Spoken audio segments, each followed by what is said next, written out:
وہ جو چور کو کتب بنانے والی بات ہے ظاہر ہے تصوف سے ہے۔ تصوف وہ ہے جو اللہ کے نیک بندے اللہ کی اجازت سے فرماتے ہیں۔ یہ صرف نصیب ہی کی بات ہے یا اس صاحب تعلق سے درخواست و گزارش کی جا سکتی ہے؟ جس وقت ہم فاصلے کے باوجود سوچتے ہیں، مثلا میں اپنے بیٹے کے بارے میں سوچتا ہوں، اس سوچنے سے اسے دعا کی شکل میں کچھ فیض پہنچتا ہے کیا؟ یہ جو کہتے ہیں کہ آپ کے علم اور عمل میں تضاد نہیں ہونا چاہیے، اس کی وضاحت فرما دیں۔ سارے سوال ایک ہی سوال ہے، انسان کے بارے میں ہے۔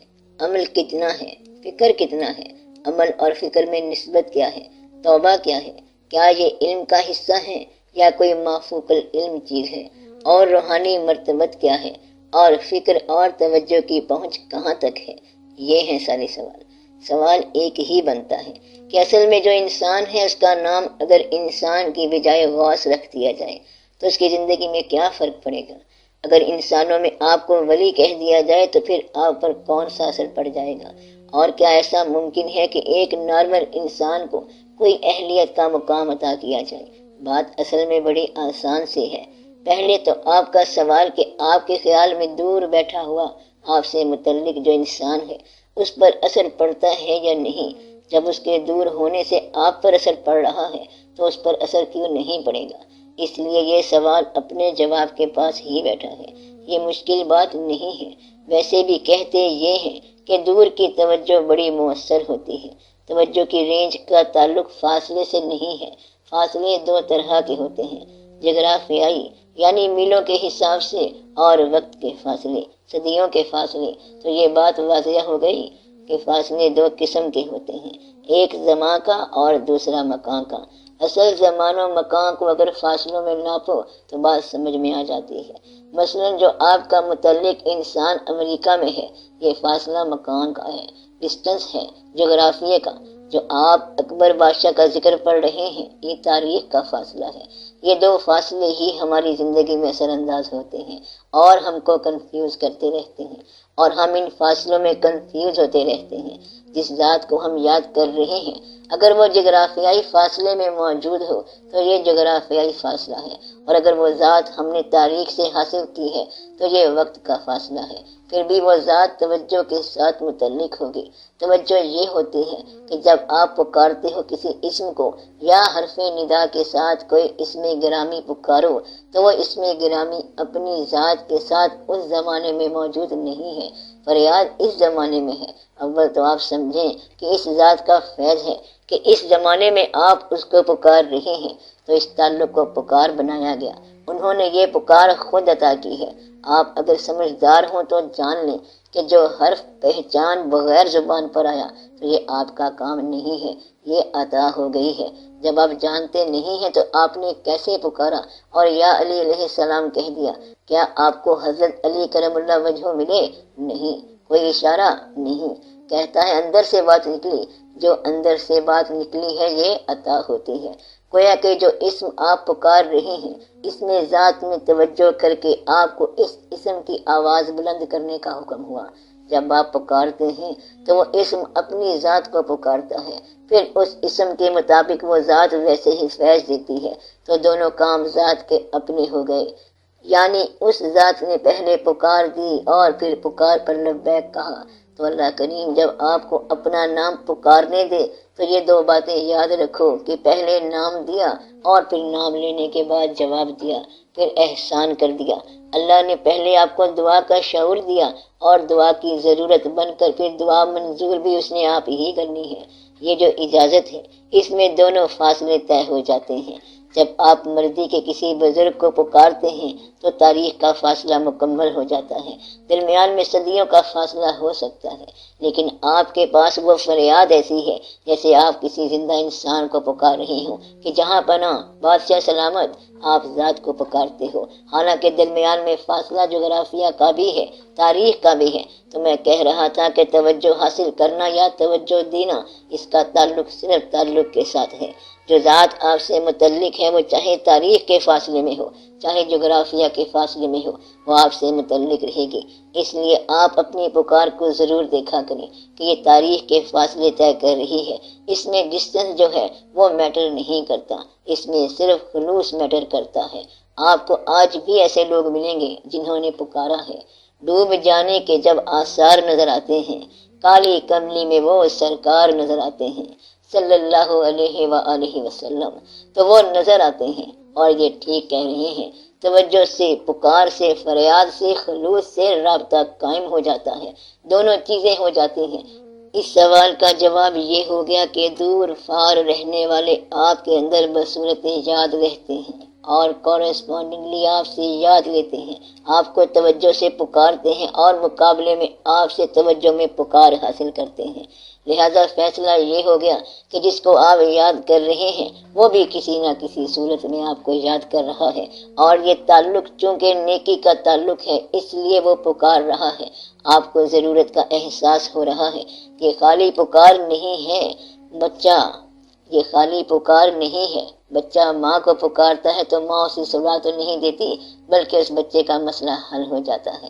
اگر وہ پکار رہا ہے تو ماں سمجھ جاتی ہے کہ یہ کون سی پکار ہے، یعنی بچہ ماں کو پکار رہا ہے تو وہ سمجھ جاتی ہے کہ اس وقت دودھ کی پکار ہے یا اس وقت کسی اور ضرورت کی فریاد ہے۔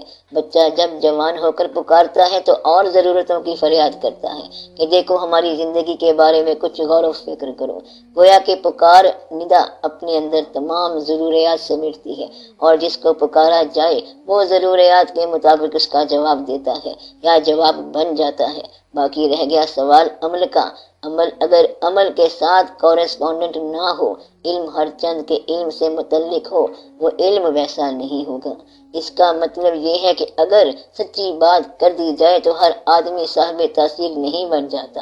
جھوٹا آدمی بھی وہی کہے گا، زیادہ جھوٹ نہیں بولے گا کہ یہ واقعات ہیں، یہ تاریخ ہے، یہ جغرافیہ ہے، قرآن کریم کی شرح غلط نہیں کرے گا، ٹھیک ہی کرے گا، مگر اس کا باطن شاید اتنی صداقت میں نہ ہو، وہ صاحب تاثیر نہیں بنتا، اگرچہ یہ کلام تاثیر والا ہے۔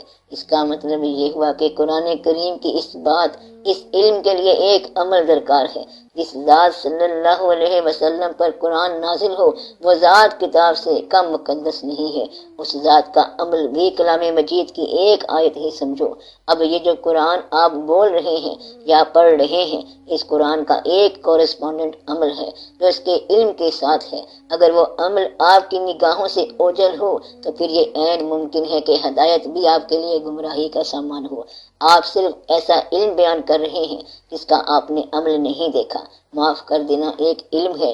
علم کیا ہے؟ سب کو معاف کر دینا، درگزر کر دینا۔ اس علم کا عمل انہوں نے جب معاف کیا تو برملا کہا کہ ہم درگزر کر رہے ہیں، معاف کر رہے ہیں، اور وہ جو حق بنتا تھا اس کو بھی معاف کر رہے ہیں۔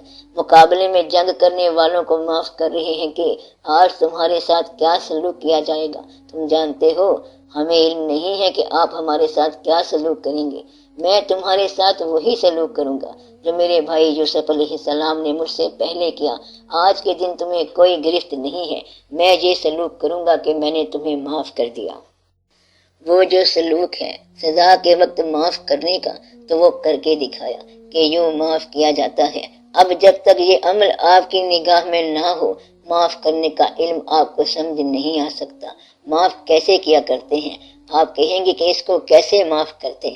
وہ تو میرے مقابلے میں کھڑا تھا، مقابلے میں جتنے کھڑے تھے انہوں نے سب کو معاف کیا، بلکہ مقابلے والے کو پہچاننا ہے کہ یہ جو دشمن ہے صلاحیت والا ہے، دعا کی اسے مسلمان کر دیا جائے۔ یہ آدمی جو ہے خلاف اسلام ہے، اسے سیف اسلام بنانا ہے، سیف اللہ بنانا ہے۔ اب وہ جو خلاف اسلام ہے بہت جوہر والا ہے، جوہر آبدار ہے، اس کو سیف الاسلام بنانا ہے۔ گویا کہ مخالف کے اندر یا مخالف کے اندر جو جینیس نظر آیا، اسلام میں لانے کی کوشش کی، معاف اتنا کیا کہ محبت کی، اس سے کہ وہ آدمی جو دشمن ہونا چاہے وہ آدمی تو دوست ہونے کے قابل ہے۔ آپ صلی اللہ علیہ وسلم کا حکم ہے کہ غلاموں کو درگزر کرو۔ آپ صلی اللہ علیہ وسلم سے پوچھا گیا کہ دن میں ایک غلام کی غلطی کتنی بار معاف کریں؟ آپ صلی اللہ علیہ وسلم نے فرمایا 70 بار تو ضرور معاف کرو۔ اس حد تک شفقت و شفیق معاف کرنے کا حکم دیا گیا ہے، معاف کر کے دکھایا گیا ہے، جس چیز کا حکم کیا وہ کر کے دکھایا، یعنی کہ علم کا شاہد عمل دکھایا گیا۔ اگر آپ کے علم کا شاہد عمل نہ ہو تو وہ علم آپ کے لیے حجاب اکبر ہے، وہ علم بڑا حجاب ہے جس نے اپنا عمل نہ دیکھا۔ ایک اور جگہ پر ارشاد ہے، ایسے علم سے پناہ مانگتے ہیں جو نفع نہ دے۔ نفع سے کیا مراد ہے؟ جو عمل میں نہ آئے۔ تو خالی علم، عمل کے بغیر آپ فیصلہ کر لو، وہ علم جس کا عمل نہیں دیکھا، ایسے صاحب علم کا وہ علم حجاب ہے۔ ایک اور جگہ کہا گیا کہ ایسا علم جاہل گدھے پر کتابوں کا بوجھ ہے۔ گدھا جاہل رہنا چاہیے، اس پر کتابوں کا بوجھ ہے جو اس کے عمل میں نہیں آتا۔ اس لیے علم کو عمل بنانے کے لیے جو علم آپ نے ایکوائر کیا، اس آدمی کے پاس علم کو عمل بنانے کے ساتھ وابستگی عمل موجود ہے۔ ہر نصیحت کا ایک عمل موجود ہے، ہر علم کا عمل موجود ہے۔ کتاب العلم جو کتاب اللہ ہے، اس کا علم جو ہے وہ حضور پاک صلی اللہ علیہ وسلم کی ذاتی گرامی ہے۔ پہلے وہاں سے عمل ایکوائر کرو، پھر کلام اللہ سے علم لو۔ جب تک علم عمل کے تابع نہ ہو، علم علم نہیں رہتا، وہ علم ویسے نہیں رہتا جیسے نظر آ رہا ہے۔ اس لیے یہ کہا گیا ہے کہ علم علم نہیں رہتا جب تک عمل عمل کے تابع نہ ہو۔ علم جو آپ کے ری ایکشن کی بولی ہے، یہ تو آپ ہر روز دیکھتے رہتے ہو کہ کسی نے ڈائیلاگ بولا ہے تو کسی کو وہ ڈائیلاگ تاثیر دیتا ہے، کسی کو نہیں دیتا۔ جس نے تاثیر کے ساتھ بولا وہ تاثیر میں آ گئے، دل سے بولا تو دل تک بات آ گئی۔ اس بات کے ساتھ ایک عمل موجود ہے، اس لیے جھوٹا آدمی اگر سچ بھی بولے تو وہ سچ بے اثر ہو جائے گا۔ میں نے پہلے بتایا ہے کہ منافق اگر گواہی بھی دے دے، کلمہ بھی پڑھ لے، اس کلمے کے بارے میں اللہ کریم گواہی دیتا ہے کہ یہ کلمہ بھی جھوٹا پڑھ رہا ہے۔ لہذا عمل عمل کے تابع ہو تو پھر وہ علم حاصل ہوتا ہے جو منفعت بخش ہے۔ پھر وہ آپ کو نسخہ بتا دیتے ہیں کہ یہاں یوں کرنا ہے۔ عمل جو ہے مشاہدے میں دکھا دیا جاتا ہے کہ یہاں یہ کرنا ہے۔ ہر وقت ہر زمانے میں بہت سارے لوگ اللہ کے دین میں آئے جنہوں نے عمل دکھایا، اپنا عمل کر کے دکھایا۔ آج کل مشکل ہے کہ جتنے بھی دین کے احکام ہیں وہ کوئی عمل میں دکھائے۔ ایسے بھی ہزارہ لوگ ملیں گے کہ انہوں نے کہا کہ دیکھو یہ ولی کہاں ہے، مدت گزر گئی کوئی کرامت نظر نہیں آئی، جبکہ میں تو آیا تھا کرامت دیکھنے کے لیے۔ بولے کیا کوئی بات خلاف شرع دیکھی ہے؟ بولا نہیں۔ فرمایا اتنی ہی کرامت ہے میری۔ ہر آدمی نے یہ بات دکھائی، سمجھائی، اپنے علم کو اپنے عمل تک رکھا یا اپنے عمل کو اپنے علم تک پہنچایا۔ علم زیادہ مل گیا تو اپنا عمل بھی زیادہ کیا کہ اس کو کیسے کرنا ہے اور اس کو کیسے کرنا ہے، اور یہ سب قرآن کریم کے مطابق کیا۔ قرآن میں آدھے سے زیادہ تو ارشادات ہی ہیں، کچھ بیانات ہیں پچھلی امتوں کے، آپ کی اطلاع کے لیے کہ اس امت نے یہاں عمل کی غلطی کی، یہاں سزا نے اس کو آ لیا، یہاں یہ غلطی کی، کہنا نہیں مانا، یہاں یہ سزا آ گئی۔ پھر اللہ کریم کے ارشادات ہیں کہ ایسا کرو، ایسا نہ ہونا چاہیے، تم اس کو یوں کر لو۔ اللہ تعالیٰ نے جو احکامات فرمائے ہیں، ان احکام کو آپ اگر عمل میں دیکھو تو پھر آپ کو سمجھ آئے گی، یعنی کہ اس حکم کی افادیت کیا ہے اور کیا یہ حکم عمل میں آ سکتا ہے یا نہیں آ سکتا۔ لوگوں میں یہ بڑا سوال ہے کہ اتنی بڑی مصروف زندگی میں 5 نمازیں کس طرح ہو سکتی ہیں۔ سائنس کا زمانہ ہے، ترقی کا دور ہے، ہر وقت نمازیں ہی نمازیں ہیں۔ آپ کو اسی سائنس کے دور میں بے شمار لوگ مل جائیں گے جو 5 وقت کی مکمل نمازیں ادا کرتے ہیں۔ بے شمار مساجد مل جائیں گی جن میں آج بھی 5 وقت اذان اور نماز ہو رہی ہے۔ جہاں آپ کو نہ ہونے کی تاکید کی جاتی ہے وہاں آپ کو ہونے والے لوگ مل جائیں گے۔ اگر آپ نے عمل جاری رکھنا ہے تو اس عمل سے آپ کو منفعت مل جائے گی۔ اس کا مطلب یہ ہے کہ اسلام جو ہے علم بعد میں ہے اور عمل پہلے ہے۔ اگر ہم کہیں کہ اے اللہ ہم تجھی سے مدد مانگتے ہیں اور ادھر کوئی اور سلسلہ شروع کر دیں، اللہ سے کوئی اور بات کریں، دنیا سے کوئی اور بات کریں، اس طرح ہمارے اندر علم اور عمل کا تضاد پیدا ہو جائے گا۔ علم اور عمل کے درمیان فاصلہ کم کرنا ہی ولایت ہے، یہی شریعت ہے، یہی ولایت ہے کہ اپنے علم کو ولنگلی عمل کے تابع کرنا۔ جتنا تم ولنگلی علم کو عمل کے تابع کرو گے اتنے ہی تم درویش ہوتے جاؤ گے۔ شریعت کیا ہے؟ عمل ہے، حکم ہے، صرف علم نہیں ہے، حکم ہے کہ بڑھے چلو۔ درویش آیا تو اس نے کہا کہ اگر یہ حکم ہے تو یہی میری خوشی ہے۔ حکم کو خوشی بنانے والا درویش ہے، وہ حکم کی اطاعت کرتا ہے۔ ہر آدمی حکومت کا حکم مانتا ہے، مگر ہر آدمی حکومت کو پسند نہیں کرتا۔ حکومت کا حکم کیسے مانتے ہیں؟ آپ نے جو قانون بنا دیا اس کو مانتے چلے جا رہے ہیں، لیکن دل سے کچھ لوگ پسند کرتے ہیں، کچھ نہیں کرتے۔ ناپسندیدگی کے عالم میں بھی اطاعت ہے، اور وہ حکومت کے لیے برا ہوگا یا پھر آپ کے لیے برا ہوگا، کسی ایک کے لیے اچھا نہیں ہوگا۔ دین یہ ہے کہ جو علم آپ نے ایکوائر کیا اس کا عمل آپ خوشی کے ساتھ یس کر دو، پھر آپ کا مسئلہ حل ہو جائے گا۔